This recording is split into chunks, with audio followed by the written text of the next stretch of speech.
Ladies and gentlemen, boys and girls, it's Diego with the beautiful Karina, my lovely prometida. And we're waiting for our K1 visa to get adjudicated at the service center in California, USA, Surf City. And our NOA1 letter receipt date is April 18th, 2022. And we have some kind of a range number on there too, but I don't really follow range numbers. I just worry about NOA1 to NOA2. Now I live in Pensacola, Florida, in the Panhandle. Well, I live near Pensacola, not in Pensacola, just north of Navarre Beach. And Navarre Beach is where Karina and I will get married. Well, once her visa gets approved. We're waiting and waiting and waiting. And Karina is from Caracas, Venezuela. Beautiful Venezuela. We love the Venezuelan people. And but Karina is a legal resident of Bogota, Colombia. And we love the people of Colombia. So now this video, ladies and gentlemen, boys and girls, is about Oman, the Sultanate of Oman, and the visa processing and etc. Come on along, let's check it out. Now Oman, which is officially called the Sultanate of Oman, is a country located in Western Asia. Okay, it is situated on the southeastern coast of the Arabian Peninsula and spans the mouth of the Persian Gulf. Ooh, lots of water there, guys. Oman shares land borders with Saudi Arabia, our friends in Saudi Arabia, the United Arab Emirates, UAE, our friends in the UAE, and Yemen, and our friends in Yemen, while sharing maritime borders with Iran and Pakistan. And we wave to our friends in Iran and Pakistan. Okay? Now, the population of Oman is 5,492,196 and is ranked the 120th most populous country in the world. Oman is an absolute monarchy led by a wonderful sultan with power passed through the male line. Okay? And currently the Sultan of Oman is Haytham bin Tariq. Okay? And he's now in charge of Oman. Oman actually lies between a vast gravel desert plain, okay, with mountain ranges along the north, Al-Hajar Mountains, they're called the Al-Hajar Mountains, and in the southeast coast is Kora or Dofor Mountains. So there's desert and there's mountains in Oman. And this is where the country's main cities are also located. The capital city of Oman is Muscat, and Soha and Sur in the north, and Salalah in the south, and Mosaddam are also very important cities in Oman. Now, Oman's climate is hot and dry in the interior, but humid along the coast. Like the rest of the Persian Gulf region, ladies and gentlemen, boys and girls, Oman is generally one of the hottest climates in the world. Okay? Now, summer temperatures in Muscat, which is northern Oman, are average 86 to 104 degrees, and Oman receives very little rainfall, with annual rainfall in Muscat averaging about 3.9 inches. Well, at least they get something. And this rain usually occurs in the month of January. In the south, the Dhofar Mountains area near Salalah has a tropical-like climate, like Florida, I guess, and receives seasonal rainfall from late June to late September. And as a result of monsoon winds from the Indian Ocean, leaving the summer air saturated with cool moisture and a heavy fog, like Florida. Now, Oman was once covered by an ocean, and this was discovered by evidence of the large number of fossilized shells found in the areas of the desert far away from the modern coastline. So Oman used to be underwater. Okay. Now this is interesting information for K1 visa applicants. Okay, and those folks who are planning on getting married to an Omani citizen.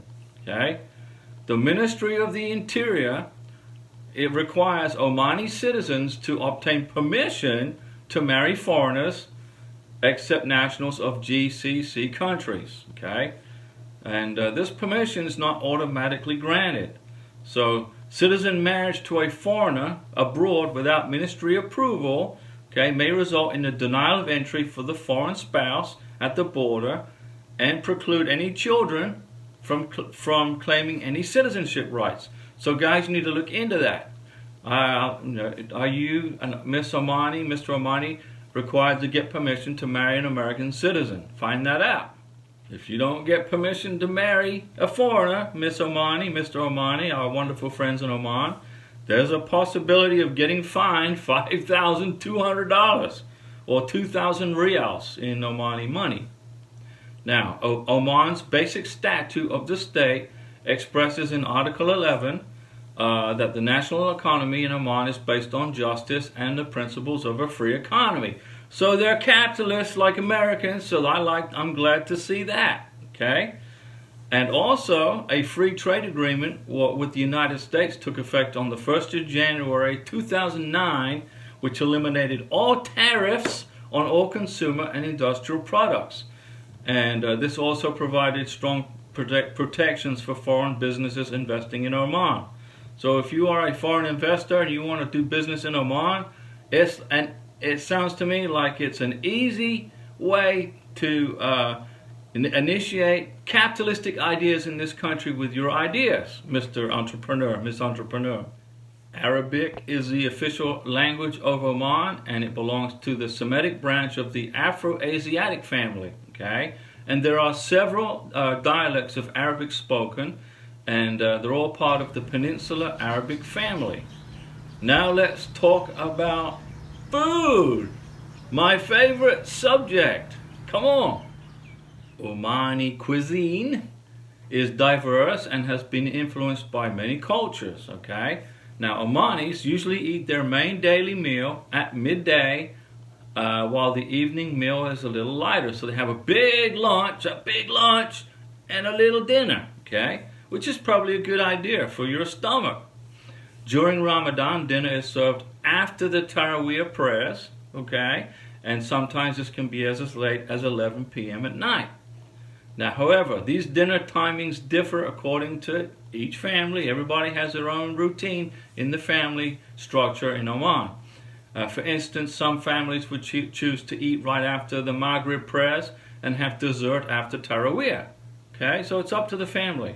Now, arsia is a festival meal, okay?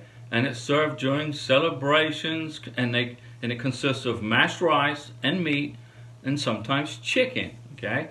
Another popular festival meal is shua, okay? And this consists of meat cooked very, very slowly, sometimes up to 2 days in an underground clay oven. Boy, I gotta try some of this food, guys. The meat becomes extremely tender, okay, and is infused with spices and herbs before cooking to give it a very distinct taste. And fish is often used in main dishes also, and the kingfish is a popular ingredient. And mashuay is a meal consisting of a whole spit roasted kingfish served with lemon rice. Oh, it sounds so good. I'm hungry. I gotta eat some kingfish in Oman now. Rukau bread is a thin, round bread originally baked over a fire made of palm leaves. How interesting. And it is eaten at any meal, typically served with Omani honey for breakfast or crumbled over curry for dinner. Now, chicken, fish, and lamb or mutton are regularly used in dishes. Okay? And the Omani halwa is a very popular sweet dish consisting of cooked raw sugar with nuts. Okay?